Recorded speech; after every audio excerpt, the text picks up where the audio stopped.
If interactions was a spark, then natural selections is the explosion that follows. Episode 3 takes everything the show's been building in the first 2 episodes, the science, the characters, the moral weight, and unleashes it in full force. It's part monster movie, part tragedy, and a full-blown emotional gut punch for both Spider-Man and Peter Parker. Let's break down natural selection. It's electrifying! We open with Spider-Man stopping a bakery robbery, because even crooks need a little dessert apparently. But while he's webbing up the thieves, he's also multitasking, snapping pictures of himself. Why? Because the Daily Bugle is running a photo contest for pictures of Spider-Man, and Peter's hoping the prize money can help Aunt May. It's a fun, fast-paced opener that shows how far Peter's willing to go to balance his 2 lives, hero and hustler. Meanwhile, at ESU, Dr. Kurt Connors makes a fateful choice. He injects himself with the modified lizard serum from the last episode, yes, the one that was accidentally electrified by Electro. The next morning, he wakes up to find his amputated arm has regrown. His wife, Martha, is equal parts amazed and horrified. It's a breakthrough for science, but a disaster for their marriage. She's furious that he experimented on himself without telling her. It's that perfect, spectacular Spider-Man irony, the pursuit of progress that costs everything else. In a world where danger runs rampant, villains run wild, and men run around with mustaches like this, it's nice to know there's someone who's got your back. Or in some cases, your butt. He is The spectacular Spider-Man! and he's here to take back the streets. And take stolen stuff back to the bank. See him put his own spin on things on The Spectacular Spider-Man. Next Saturday morning at 9. The CW for Kids. Sign on. Back at Midtown High, Peter's day is less scientific and more humiliating. Flash Thompson and Kenny Kong ambush him with a flurry of water balloons. Peter's spider sense kicks in, letting him dodge them easily. But when he realizes people are starting to notice, he lets the rest hit him, just to keep his secret safe. Gwen Stacy, ever the real friend, stands up for him and turns the crowd against Flash instead. It's a small win for Peter, and another sign that Gwen sees him for who he really is. Later that day, Peter and Gwen head to the ESU lab to help Eddie Brock clean up the damage Electro left behind. That's when they get the good news: Dr. Connor's arm has grown back. Everyone, including Kurt's young son Billy, celebrates. There's laughter, relief, and even a friendly arm wrestling match between Kurt and Eddie. For a brief moment, it feels like a happy ending and a start to a bright beginning for science. But then, Kurt's new arm begins to change, scales forming across the skin. Martha realizes what's happening before anyone else does. The reptile DNA is taking over. In seconds, that joy turns into dread. And then, before anyone can react, Kurt transforms into the lizard and smashes his way out of the lab. Eddie rushes off to chase him down, while Martha and Gwen stay behind to work on a cure.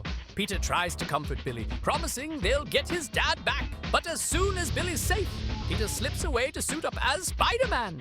Gwen notices he's gone again, and she's furious. From her perspective, Peter abandoned them when they needed him most. To her, he's just another guy who runs when things get hard. Of course, she couldn't be more wrong. But that's the price of a secret identity.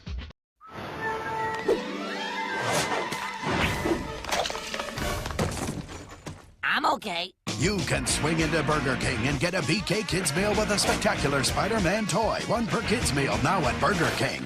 I'm okay. Down in the subway tunnels, Spider-Man tracks the lizard. The fight is brutal, fast, fluid, and claustrophobic. Connors is pure instinct now, attacking like an animal. The battle spills onto a moving train, and even Spider-Man can barely keep up. He tries to reason with him, but the lizard DNA has completely consumed Connor's mind at this point. Spidey gets knocked off the train and nearly flattened, giving the lizard time to escape into the city. It's clear this isn't going to be an easy save. After a quick stop at ESU to grab a gene cleanser, the lizard is eventually spotted at the Bronx Zoo, and Spidey swings in for round 2. Eddie Brock is already there, trying to stop him, and Billy Connors has followed too, hoping to reach his father. Billy pleads with him, and for a second, it almost works. But the monster fights back, tossing Spider-Man aside. And when Spidey comes to, he dives on the lizard and tackles him straight into the polar bear pond, hoping that the cold environment would slow down the lizard. He forces the gene cleanser into the creature's mouth, and with one blinding surge of energy, Kurt Connors returns to normal. His arm is gone again, but his humanity is restored. The next day, Peter sells his photos of Spider-Man versus the Lizard to the Daily Bugle. The pictures win him the contest and the money, but when everyone at ESU finds out, they're furious. They think Peter ran off during the crisis just to get pictures, just to profit off their pain. Even Martha Connors, who understands his financial struggles, fires him. She tells him she can't trust him anymore. For Peter, it's devastating. He saved their lives, but no one will ever know. That night, Peter sits alone in his room, holding one of the leftover gene cleansers. For a moment, he considers taking it, curing himself, erasing the spider DNA, and just being normal again. But then he sees a photo of Uncle Ben. He remembers what Spider-Man stands for, and what Uncle Ben died teaching him. Peter puts the vial away quietly under his desk. Because even if it costs him everything, Spider-Man's what keeps him human. Spider-Man's no magic wand, but thanks to the webhead, Kurt's cured, and Billy gets his father back. So what if nobody threw a parade? Spidey stays because Spidey's needed. For now, anyway. Natural selection is spectacular Spider-Man at its emotional best. It's thrilling, tragic, and full of heart. Kurt Connors' fall into the lizard is heartbreaking, not because he turns into a monster, but because he was just a good man trying to do good for himself and others. And for Peter, it's the hardest lesson yet. Doing the right thing doesn't always make you look like the hero. It's a theme that defines this series, and it's why Spectacular Spider-Man remains one of the smartest, most human superhero cartoon shows ever made. Just keep things interesting. I always do.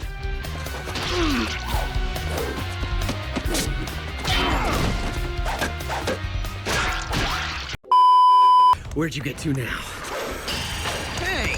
Wall crawling's my shtick! Hey, you start spinning a web and I'll sue! Gotcha! Perfect! In-laws! That wraps up this edition of Plot Pulse, and a big thank you for making it all the way to the end of the video. Be sure to subscribe to the channel and check out more videos like this one.